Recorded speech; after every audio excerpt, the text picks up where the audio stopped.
Hi, Grandma here, and I'm reading Star of Light, and I'm reading beginning chapter 16, Rescue Plans. If you recall, Kinza has been kidnapped by her stepfather, and we don't know where Hamid is. They suspect he's gone to the mountains. Sadly, Jenny was watching Kinza and decided to read a book, and so she's feeling very guilty. Rosemary spent most of the next day trying to trace Hamid, but Hamid was apparently determined not to be traced. Why should the English nurse want him urgently just then? Perhaps his stepfather had spoken to her and she was going to hand him over. It was all most suspicious, and Hamid decided to keep clear of her.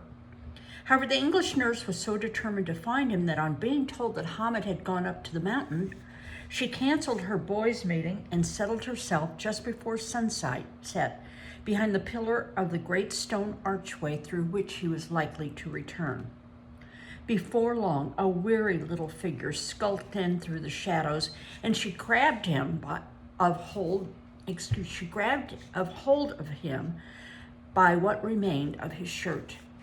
For a moment he struggled violently, but she spoke to him at once, and her words stopped him immediately, and he stood still. "Hamid," she was saying pleadingly, "I've lost Kinza. Please, can you help me find her again? Do you know where she might have gone?" She kept tight hold of him, and he stood rigidly in front of her, gazing up at her uncertainly.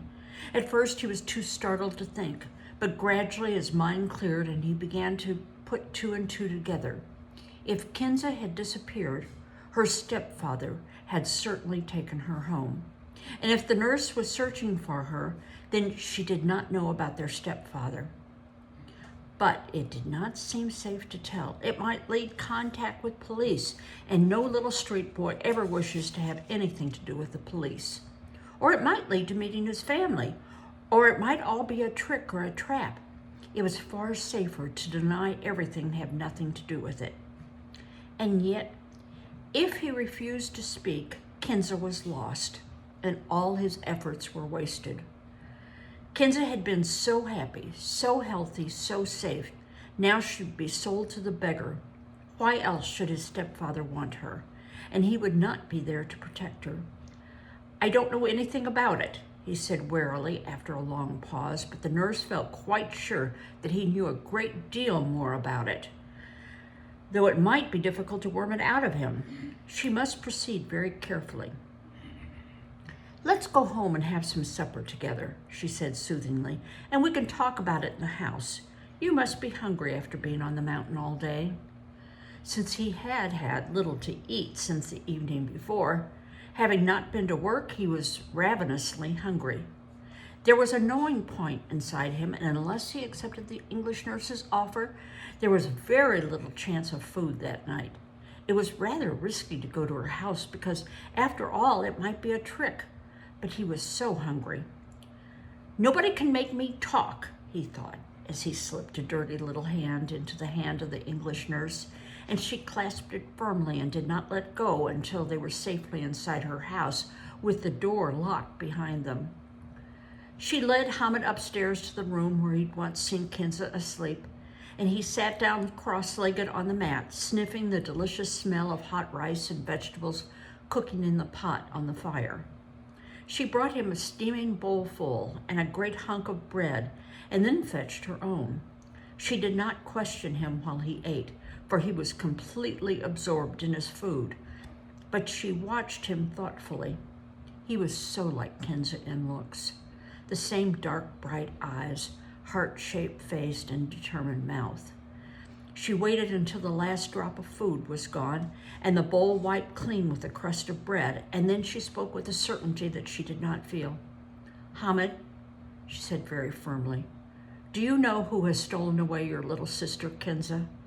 If you know, you must tell me, because I want to get her back again." The English nurse was very tired, very strained, very afraid that her guess was wrong. Her voice, which had been quite firm, quivered a little as she finished speaking, and that quiver reassured Hamid. This was no trick. It was the honest cry of a loving heart. I think my stepfather got her, he replied. I saw him watching her in the market yesterday. He followed her right across the square, but I thought she was safe with you. The nurse was surprised by her success, but she did not show it. She went on speaking very quietly. Where does your stepfather live? Hamid told her the name of the village. Didn't he know she was with me? No. The nurse made another guess. Why did you put her in my passage that night? My mother told me to. Why? My stepfather did not want Kinza. He was going to sell her to a beggar. Kinza would have been very unhappy, so my mother sent her to you. And now? My stepfather will send her to the beggar. He wants the money. The nurse shuddered. Kinza's prospects were far worse than she had imagined, and she must save her somehow. She went on quietly questioning, how far is the village? 2 days' journey on a horse, but my stepfather probably came by road on a market truck. That only takes about 6 hours. And you, how did you come? Partly on truck, mostly walking. And Kinza? On my back. The nurse marveled at his courage. Surely Hamid, who had dared so much for Kinza's sake, would help her now. And if I went to your village and offered to pay your father more than the beggar, would he let me buy back Kinza? I don't know. He might. But how would you know the house? There are many parts of the village with hills between. You must come with me and show me. I can't. My stepfather would beat me dreadfully if I went home. You need not go home. You can point out the house from a village, or from a distance. But everyone in the village knows me. They will tell my stepfather. We will arrive after sunset in Mr. and Mrs. Swift's car. No one will see you in the dark. Surely you will do this to save Kinza. Hamid scratched his head doubtfully, battling with his fears. Hamid, she pleaded, if you refuse, I won't be able to find her. The beggar will have her, and she will suffer and be cold and hungry in the streets of a big city, and all her life she'll live in the dark. If she comes back to me, she will grow up happily, and I will teach her about the Lord Jesus and how he loves her. I've told you about him so often, Hamid. Do you believe in him yet? He glanced up at her shyly, but his eyes were bright.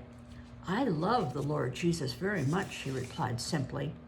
He has forgiven me for all I have done wrong and made my heart happy. Then he can make your heart brave, she urged. Let's ask him now, Hamid, to take away your fear and to save Kinza. He shut his eyes obediently, and as the nurse prayed, he repeated the words after her. While he was speaking, 2 thoughts came into his mind. If the Lord Jesus really loved him, he would not let his stepfather beat him, and so there was nothing to be afraid of. He also thought what fun it would be to drive all the way to the village in the Englishman's big, fast gray car. Even while he prayed, the Spirit of God breathed happy, brave thoughts into his troubled heart. So when they had finished praying, he was quite ready to agree to the nurse's suggestions, and he finally left the house feeling very excited. As he wandered across the marketplace, he imagined himself sitting upright at the car window, waving proudly like a king to his friends. He suddenly laughed with delight and skipped in the air. His stepfather would do anything for money, and the nurse would certainly offer more than the beggar would give. As soon as he left the house, Rosemary set off for the hotel to discuss her plan with Mr. and Mrs. Swift. They had taken Jenny up into the mountains for a picnic, but she'd not wanted to go and had been in a bad mood all day. She found them sitting in the lounge looking tired and depressed. Has anything happened? They asked eagerly, jumping up as soon as they saw her. Yes, said Rosemary, unable to hide her excitement. She dropped into an empty chair and leaning forward, she poured out the wonderful story. Of course, I've gone and fixed it all up with Hamid without consulting you, she ended. But I felt quite sure you'd be willing because you've been So concerned about Kinza. We would have to start tomorrow afternoon. It's about a 6 hours drive in order to arrive after sunset. Then Hamid says it's a good walk on beyond where the car can go. We would not be back until after midnight. But I didn't think you'd mind. Of course not, Mrs. Swift assured her, as eager as she was. John and I shall take you and Hamid, and I'll stay with Jimmy.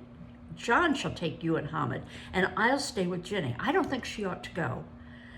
There'll be no end of trouble if she's left behind, said her father, and the eagerness vanished from their faces, and they both sighed.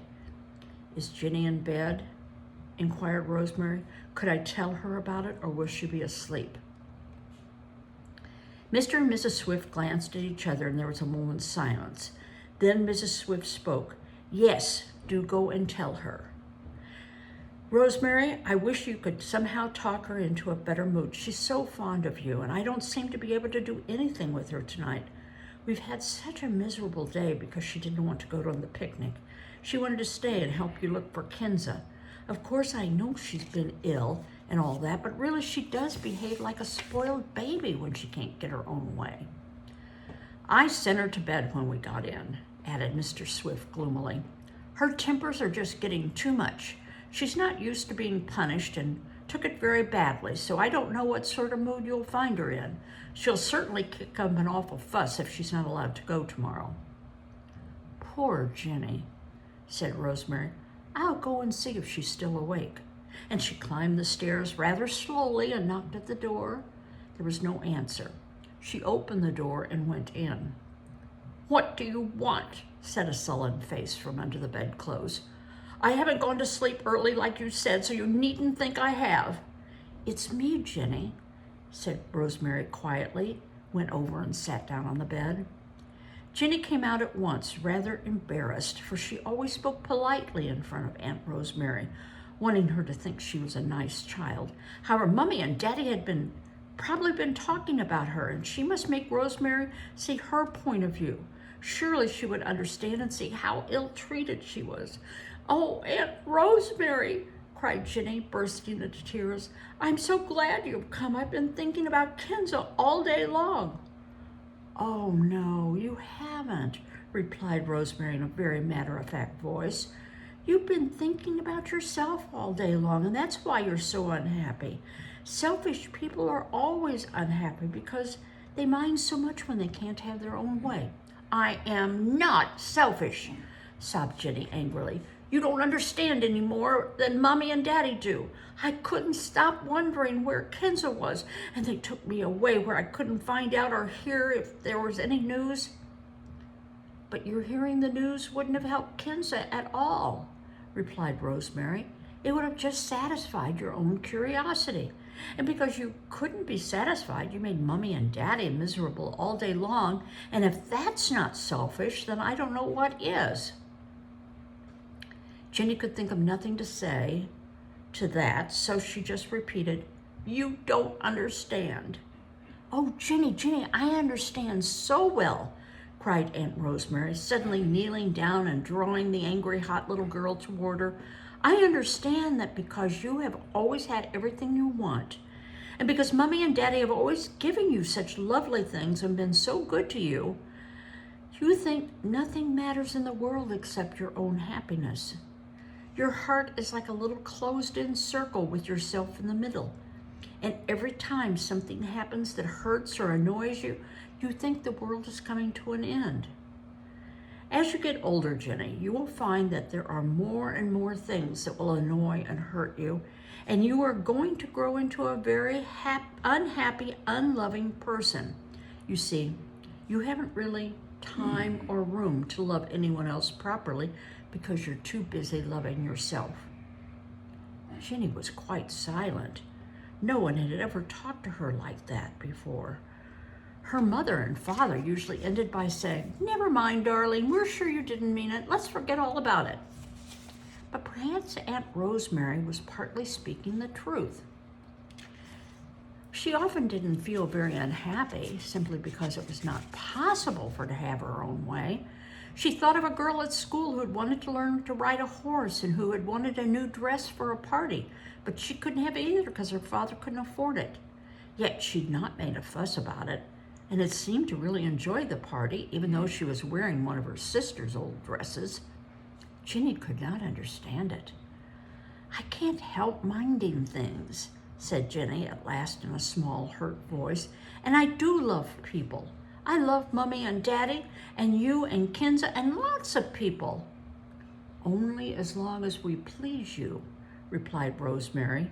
"As soon as we stop doing what you want, you are quite happy to make us miserable, as you've made Mummy and Daddy miserable today." Ginny was silent again.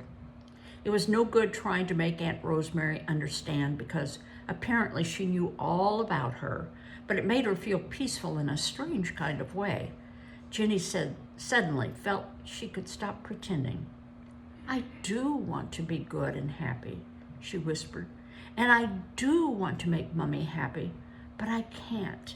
I just seem to mind things so much that I can't help being cross." "Yes," agreed Rosemary thoughtfully, "I know. The only way you can change is to ask Jesus into your heart, and he will come into the circle and change you. At first, you will still want to have your own way, but the more you love him, the less you will love yourself first.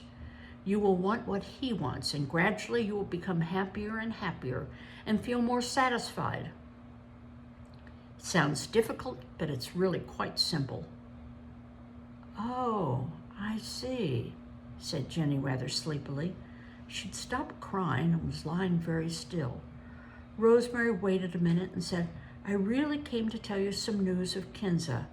We've discovered where she's gone, and tomorrow your father and Hamid and I are going to her home, and we're going to try to persuade her stepfather to let us have her back." "Oh, where? When? How?" cried Jenny, springing up in bed. "Tell me all about it. Can I come too?" "No," said Rosemary, "you can't. Mummy says we will get back too late, and probably the fewer of us who go, the better. You've got a chance to make up for today by obeying without being cross and sulky. But I'll tell you how I found out and all about it." And she told Ginny. Ginny lay and listened quietly. It was all going to come out right after all, perhaps, and she did not deserve it. Last night she'd made a sort of promise. "If Kinza comes back, I'm going to be good forever and ever." "Auntie," she whispered, her face half buried in the pillow, "tell Mummy to come. I want to tell her I'm sorry and that I'll be good tomorrow." Well, this was titled Rescue Plans. I kind of had a feeling she'd be rescued, but it does say plans. And our next chapter is called An Exciting Night. So I'm sure that that's where the rescue actually happens. Anyway, I hope that Jenny does find happiness and that she is, more obedient to her parents. Bye-bye.